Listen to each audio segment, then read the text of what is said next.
नमस्कार, प्रदेश की अहम खबरें लेकर हाजिर है सुजस आवाज राजस्थान। प्रदेश की हलचल सालेहा और अरिंदम से।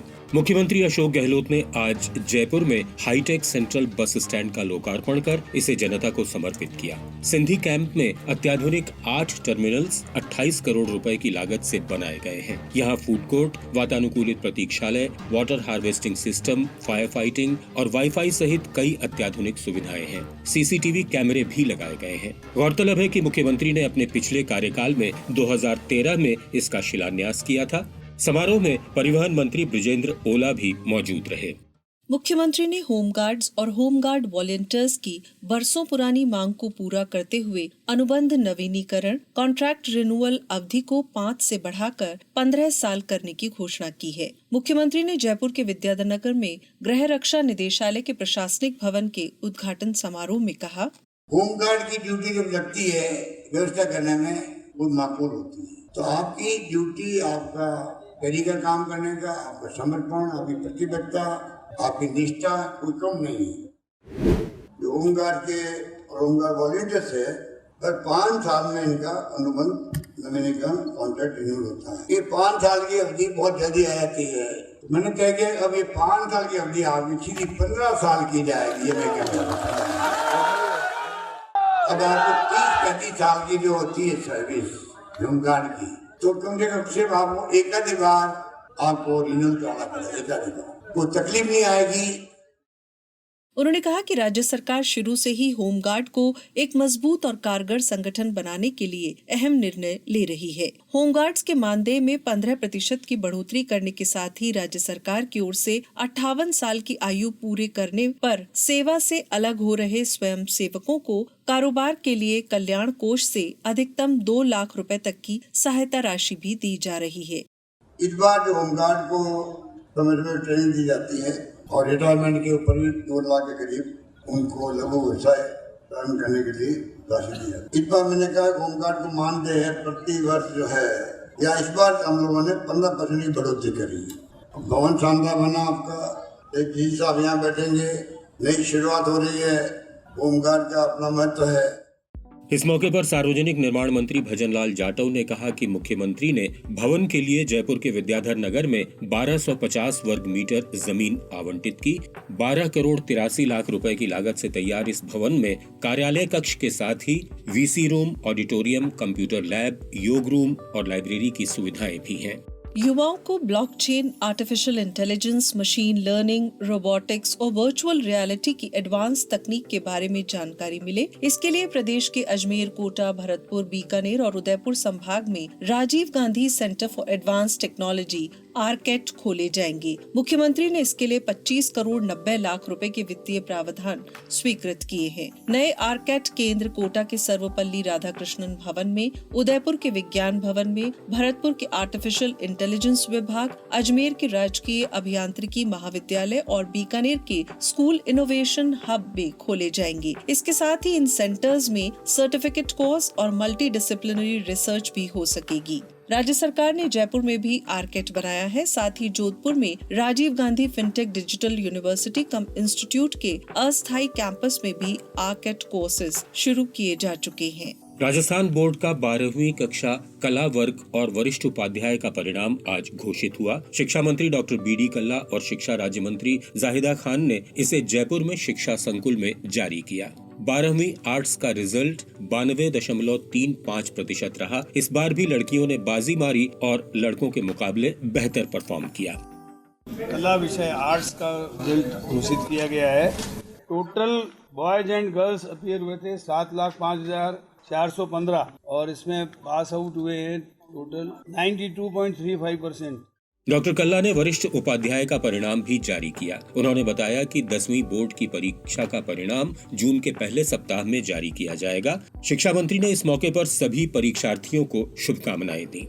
इस मौके पर शिक्षा सचिव नवीन जैन ने बताया कि 12वीं परीक्षा देने वाले छात्र और छात्राओं की संख्या में अंतर नहीं बचा है, जो शुभ संकेत है। जयपुर की शूटर अवनी लेखरा ने एक बार फिर प्रदेश का नाम रोशन किया है। मुख्यमंत्री ने उन्हें बधाई देते हुए ट्वीट कर लिखा कि गढ़ा नया कीर्तिमान, गौरवान्वित राजस्थान की होनहार बेटी अवनी लेखरा ने कोरिया में आयोजित world shooting para sports world cup में रजत पदक अर्जित कर एक बार फिर राजस्थान को वैश्विक मंच पर गौरवान्वित किया है। इस उम्दा प्रदर्शन और सफलता के लिए बधाई और उज्जवल भविष्य के लिए शुभकामनाएं। मुख्यमंत्री ने लिखा, आपके जज्बे को सलाम।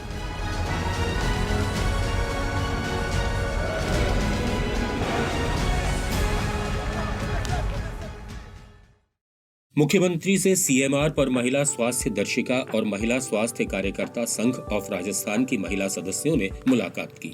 सीएम ने उनकी मांगों को नियमानुसार पूरा कराने के लिए आश्वस्त किया। श्री गहलोत से मिलने पर संघ ने अपना धरना समाप्त करने की घोषणा की। इस अवसर पर महिला प्रतिनिधियों ने कहा कि वे निरोगी राजस्थान की संकल्पना को मूर्त रूप देने में अपनी सक्रिय भागीदारी निभाएंगी।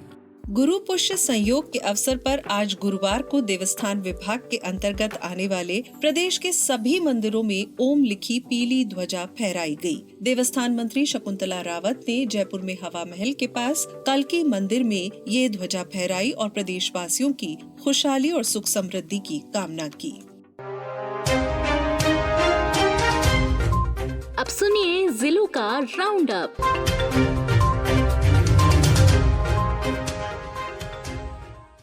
प्रदेश में चल रही वरिष्ठ नागरिक तीर्थ यात्रा योजना के तहत आज जयपुर जिले के लिए ऑनलाइन लॉटरी निकाली गई। ये लॉटरी जयपुर जिला प्रभारी मंत्री शांति धारीवाल ने निकाली। उन्होंने बताया कि इसके तहत कुल 3,865 तीर्थ यात्रियों का चयन किया गया है, जिन्हें राज्य सरकार की ओर से निःशुल्क तीर्थ यात्रा करवाई जाएगी। स्थान विभाग के द्वारा वरिष्ठ नागरिक तीर्थ यात्रा योजना, उसमें करीब 40,000 लोगों को, वरिष्ठ नागरिकों को निःशुल्क तीर्थ यात्रा कराने का लक्ष्य रखा गया है। लॉटरी की प्रक्रिया आज हो गई। 3,864 यात्रियों को राज्य सरकार की ओर से निःशुल्क और तीर्थ यात्रा फिलहाल कराई जा रही है। उनकी लॉटरी आज निकाली गई है, तो मैं उनको मुबारकबाद देता हूँ।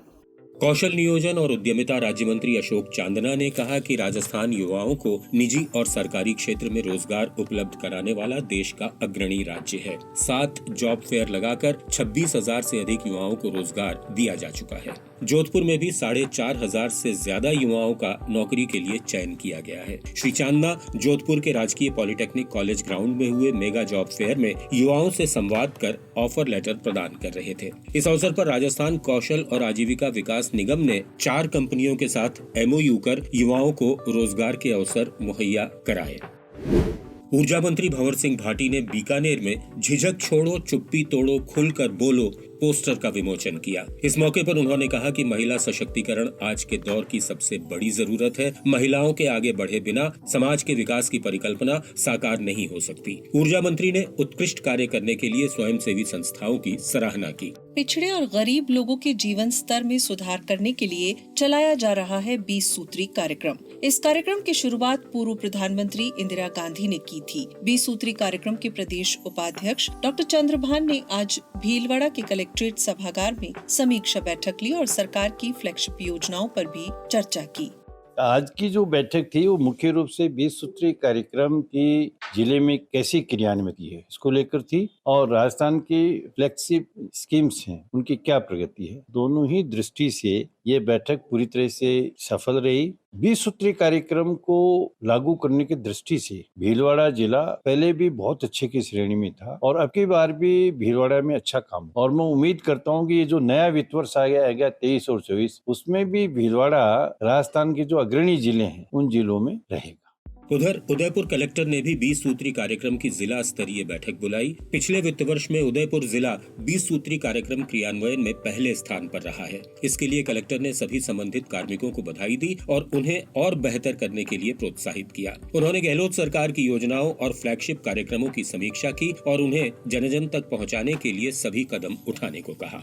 विश्व तंबाकू निषेध दिवस के मौके पर चिकित्सा विभाग अजमेर में आज से 31 मई तक तंबाकू निषेध सप्ताह मना रहा है। इसके तहत कई कार्यक्रम हो रहे हैं। CMHO ने बताया कि इस दौरान आशा सहयोगिनियां गांव-गांव में जाकर तंबाकू सेवन करने वालों को परामर्श देकर उनका इलाज भी करेंगी।